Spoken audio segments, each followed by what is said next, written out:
Okay, here's a good example of some wild leeks or ramps. And if you look at this clump here, it's just a little bit starting to yellow. And this one over here is already starting to senesce, where the leaves are putting the energy back into the bulb, and then those leaves are going to kind of disappear. And in probably another week or so, I'm not going to be able to find these bulbs at all. And but this is the time of year that I like to pick them.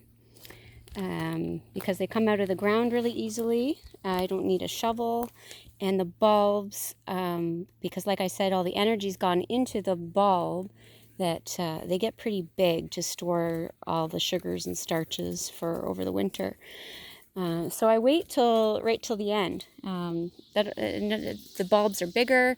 I don't have to pick as many, and even though leeks can be found in abundance, they're actually can be very susceptible to overpicking.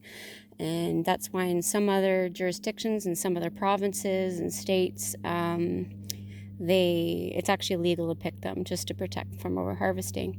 So I like this forest here for picking leeks, and I want to keep it going for future generations. So in the early springtime, I'll only take the greens for pestos and soups and whatnot, but towards the end of the growing season for leeks, here in Ontario, it's the beginning of June.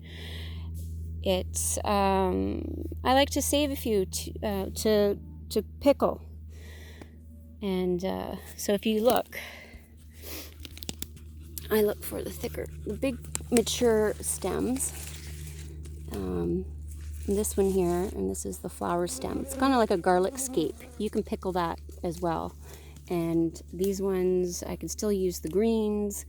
And I'm going to take the biggest ones because I'll need fewer to fill up a pickle jar, as opposed to earlier in the spring where I would have to take a lot more.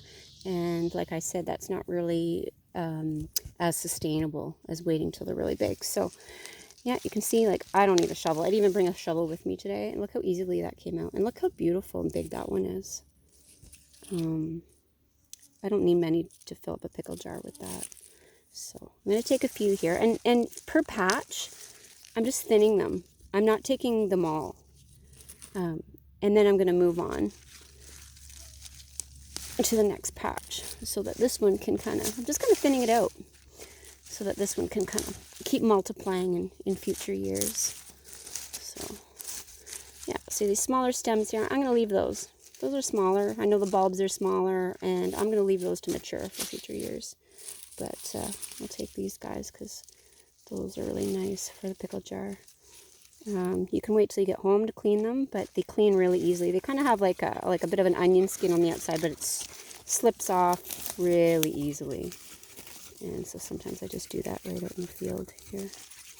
Yeah, so leaves are still good to use for pesto, pickle, or fry up some of the bulbs. And either I'll pickle these kind of like garlic scapes, I guess leek scapes, or maybe use them in a stir fry. Perfect.